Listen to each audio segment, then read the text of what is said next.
সালাম আলাইকুম দর্শক। রাসূল পাক সাল্লাল্লাহু আলাইহি সাল্লামের কাছে এক বৃদ্ধ লোক এসে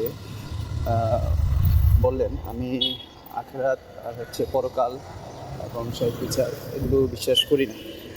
আর তুমি যে বলেছো মক্কা বিজয় করবে, রোম পারস্য মুসলিমরা শাসন করবে, এগুলো আমি বিশ্বাস করি না। তখন রাসূল পাক সাল্লাল্লাহু আলাইহি সাল্লাম একগাল মুচকি হেসে বললেন বৃদ্ধ লোকটিকে, চাচা, আমি আপনাকে হাত ধরে নিয়ে জান্নাতে যাব। তখন কিছুদিন পর রাসূল পাক সাল্লাল্লাহু আলাইহি সাল্লাম দুনিয়া থেকে চলে গেলেন। তারপরে ওমর রাদিয়াল্লাহু তাআলা আনহুর শাসন আমল আসলো। তখন ওই বৃদ্ধ লোকটি ওমর রাদিয়াল্লাহু তাআলা আনহুর কাছে গেলেন, যে বললেন, ওমর, আমাকে কালমা পড়াও, আমি মুসলিম হব, মুসলমান হয়ে যাব।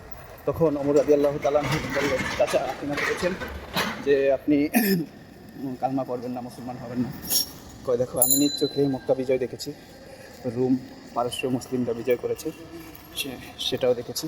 তো মুহাম্মদ সাল্লাল্লাহু আলাইহি সাল্লাম যে বলেছিল মক্কা বিজয় করবে মুসলিমরা, রোম পারস্য শাসন করবে মুসলিমরা, এবং সেটা করে দেখিয়েছে মুসলিমরা।